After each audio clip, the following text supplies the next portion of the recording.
একাডেমির অনুষ্ঠান স্থগিত, কারণ প্রধান অতিথি ছিলেন জাজেদ জাভেদ আখতার। তার আশা নিয়ে জমিয়ত উলেমা হিন্দ সহ দুটি ইসলামিক সংগঠন বিরোধিতা করেছে এবং এই জমিয়ত উলেমার বিরোধিতার অনুষ্ঠান স্থগিত হয়েছে। সংখ্যালঘু ভোটের কথা মাথায় রেখেই কি রাজ্য সরকার কট্টরপন্থীদের বিরোধিতার সামনে পিছু হটল?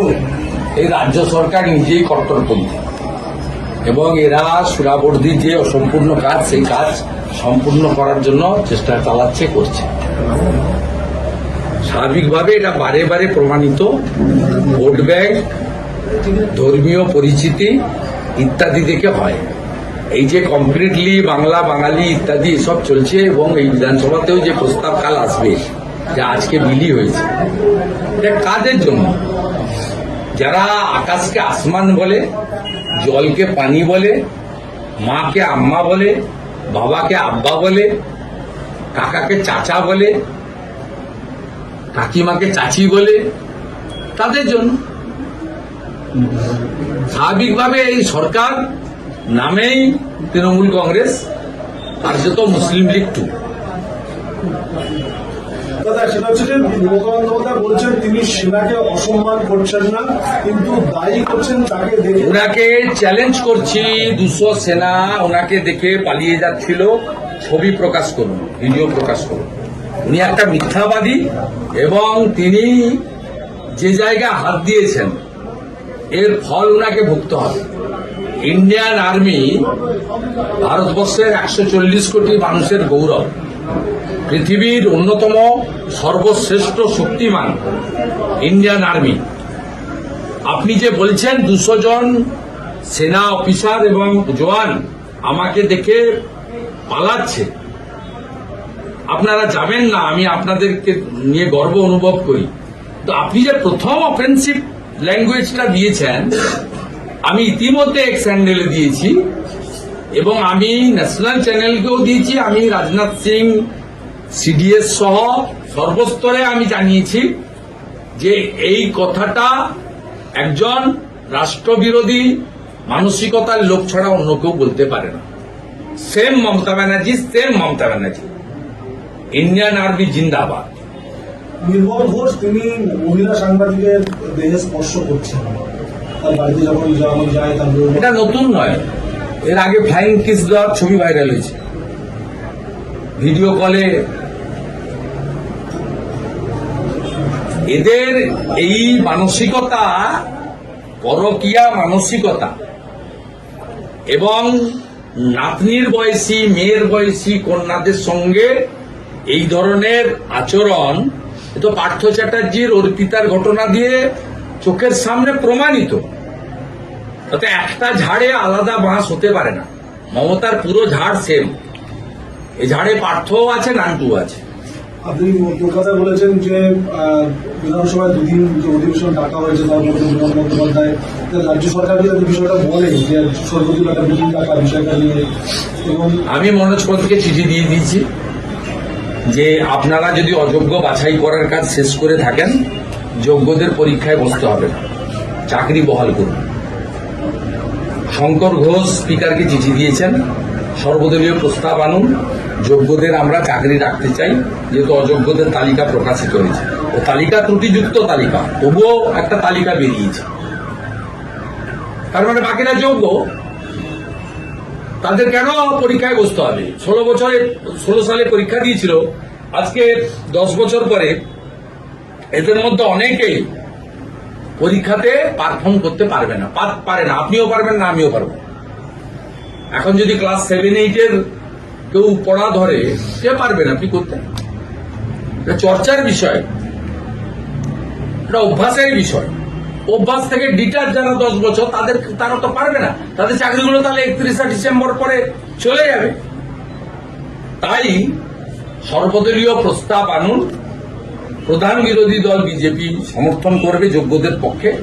সেই প্রস্তাব নিয়ে গিয়ে মুখ্য সচিব লয়ারের মাধ্যমে সুপ্রিম কোর্টে ফেলে দিন, দিয়ে বলুক যে বাংলার বিধানসভার সব বিপক্ষ অপক্ষ সবাই একমত হয়ে যোগ্যদের জন্য চাকরি বহাল রাখতে বলেছে। কারণ মহামান্য সুপ্রিম কোর্ট এই রাজ্য সরকারকে, এই মুখ্যমন্ত্রীকে, তার নিয়ন্ত্রণাধীন এসএসসিকে বাধ্য করেছে অযোগ্যদের আংশিক হলেও তালিকা প্রকাশ করতে। আপনি নিজে এলওপি, আপনি নিজেও বিধানসভার অধ্যক্ষের কনস্টিটিউয়েন্সিতে বাড়িগুলো আছেন, তার প্রয়োজনে কি বিধানসভার অধ্যক্ষের সঙ্গে কি আপনি কথা বলবেন এই বিষয়টা নিয়ে? না না না, বিধানসভার অধ্যক্ষের হাতে কিছু থাকে না। ও মমতা ব্যানার্জি যা বলে তাই। মমতা ব্যানার্জি 4 তারিখে একটা কালচারাল প্রোগ্রাম আছে বিধানসভায়, সেখানে ইন্দ্রনীল সেনকে নিয়ে গান করবেন। আমার যাওয়ার সময় হলো, দাও বিদাও, অথবা অন্য কেউ গাইতে পারেন, মার ঝাড়ু মেরে জেঠিয়ে বিদায় করেন। এইসব গানের জন্য তিনি ওই দিন বিধানসভা আসবেন, তাই তিনি একটু বক্তৃতা করবেন, ওনার ফেসবুক লাইভ হবে। বাংলা বিপন্ন, বাঙালি বিপন্ন, ভাষা বিপন্ন সব করবে। এগুলো সব মক, ছদ্মবেশ। আসল উদ্দেশ্য রোহিঙ্গা আর বাংলাদেশের মুসলমানকে খালা রাখতে চায়। যারা বাংলা ভাষায় কথা বলে 1946-এ কলকাতাতে 10,000 হিন্দুকে কেটেছিল, যারা নোয়াখালীতে লক্ষ্মী পুজোর দিন 15,000 হিন্দুকে কেটেছিল, আমার মা সহ 3 কোটি হিন্দু তদানীন্তন পূর্ব পাকিস্তান থেকে এক কাপড়ে পালিয়ে এসেছিল, যারা তাড়িয়েছিল তারা কিন্তু বাংলাতে কথা বলেই বাংলা ভাষীদের তাড়িয়েছিল, কারণ তারা সকলেই হিন্দু ধর্মের ছিল বলে। অযোগ্য যারা প্রার্থীরা নাম বেরিয়েছে তার মধ্যে দেখা গেল যে মেদিনীপুরে আছে 200 জন ওপর বেশি। কি বলবেন? মেদিনীপুরে থাকা মানে কি? মেদিনীপুরে থাকা মানে কি কি বলতে চাইছেন আপনি? কোন চ্যানেল? কলকাতা টিভি? কোন চ্যানেলটা বলবেন তো? বলে দেবো। সুখবর আপনাকে এই প্রশ্নটাকে উপরে দিয়ে পাঠিয়েছে, না। চিন্তার কোনো কারণ নেই। মমতা ব্যানার্জির দম থাকে শুভেন্দু অধিকারীর টিকিটে ছুঁয়ে দেখুন, ঠিক আছে? আমার একটা আত্মীয় স্বজনের ছবি বের করে দেখুন, ডায়ে বাঁয়ে যারা ঘুরে বিজেপিতে আসার পরে। তৃণমূলে আমি যখন ছিলাম ডায়ে বাঁয়ে অনেক চোর ছিল, সে ছবি আছে। 20 সাল থেকে বিজেপিতে আমার সঙ্গেও তো কিছু ফলোয়ার্স কলিগরা এসেছে। একটা লোকের ক্লোজ রিলেশনের মধ্যে এই তালিকায় আছে, যদি বের করে দিতে পারেন আমি আনকন্ডিশনাল ক্ষমা চেয়ে দেব। আর আপনারা মনে হয় জানেন না, পার্থ চ্যাটার্জি আসার পরে 5টা রিজিওনাল এসএসসি তুলে দিয়ে বিকাশ ভবন থেকে নিয়োগগুলো হতো। যা হয়েছে, যা খেয়েছে সব দক্ষিণ কলকাতা। দাদা ভালো করে বলছি, শেষ প্রশ্ন।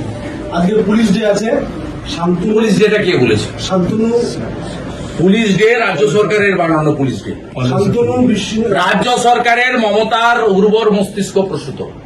আমি নিচের তলার পুলিশকে স্যালুট করি। আজকে মুখ্যমন্ত্রী ওদের উচিত ছিল কেন্দ্রীয় হারে ডিএ ঘোষণা করে দেওয়া। যে রাজ্যে 3 লক্ষ পুলিশের পোস্ট ফাঁকা থাকে, সিভিক ভলেন্টিয়ার দিয়ে রাজ্য চালায়। আর শান্তনু সিনহার বিষয়ে কোর্টে যাচ্ছি কয়েকদিনের মধ্যে আমরা। অবৈধ প্রমোশন, জোড়া প্রমোশন, 6টা প্রমোশন দিয়েছে অবৈধ। ও মমতার বাড়িতে বাজার করে, শুনে রাখুন। আমরা কোর্টে যাচ্ছি। ইতিমধ্যে গভর্নরকে আমি লিখিত কমপ্লেন করেছি, টুইটও করেছি। আমরা যেহেতু আজকের অপেক্ষায় ছিলাম, আপনি দেখতে পাবেন উইদিন উইক আমরা এর বিরুদ্ধে কোর্টে যাচ্ছি। আমাদের অল পেপারস আর রেডি। শান্তনু বিশ্বাসের যে শুভেচ্ছা বার্তা তাকে বর্ণনা তাকে ভাষণ হয়েছে সংগঠনের পক্ষে, সেখানে দেখা যাচ্ছে প্রচুর সংখ্যক সিভিক ভলেন্টিয়ার তারা কিন্তু ওখানে তারা আত্মহত্যা করতে বাধ্য হবেন, এইরকম ধরনের তারা পোস্ট করেছে এবং তাদের ভাতা বাড়ানোর জন্য তারা কিন্তু আবেদন করেছে সিভিক ভলেন্টিয়াররা ওই পোস্টে। এগুলো বলে কোনো লাভ নেই। মমতা বন্দ্যোপাধ্যায় কর্মসংস্থানের ক্ষেত্রে কমপ্লিটলি নেগেটিভ। আর যাকে যা বেতন দেন সেই টাকা দিয়ে কারো সংসার চলে না, ঠিক আছে? এর মধ্যে অল্প সেকশন সিভিক ভলেন্টিয়ার্সকে তোলার কাজে ইউজ করছে, ভোটের জন্য ইউজ করছে। আর অধিকাংশ ডাক মাস্টারও তারা, অধিকাংশ সিভিক ভলেন্টিয়ার্স বঞ্চিত হচ্ছে। 9-10 হাজার টাকায় কারো সংসার চলে না। মমতা ব্যানার্জিকে সরান। চাকরি তো কারোর যাবে না অভিযুক্ত লোক ছাড়া। যারা ভিডিওতে আছেন, প্রমাণ হয়েছে অনৈতিক করেছে, তাদের বিরুদ্ধে বিজেপি সরকার এলে আমরা বলেছি না, বদলাও হবে, বদলাটা হাতে নেব না আমরা। আইনগতভাবে, পদ্ধতিগতভাবে সংবিধান মেনেই নেব। কিন্তু এই রাজ্যের আংশিক কন্ট্রাকচুয়াল কোন লোকেরই কর্মসংস্থান বিজেপি খাবে না।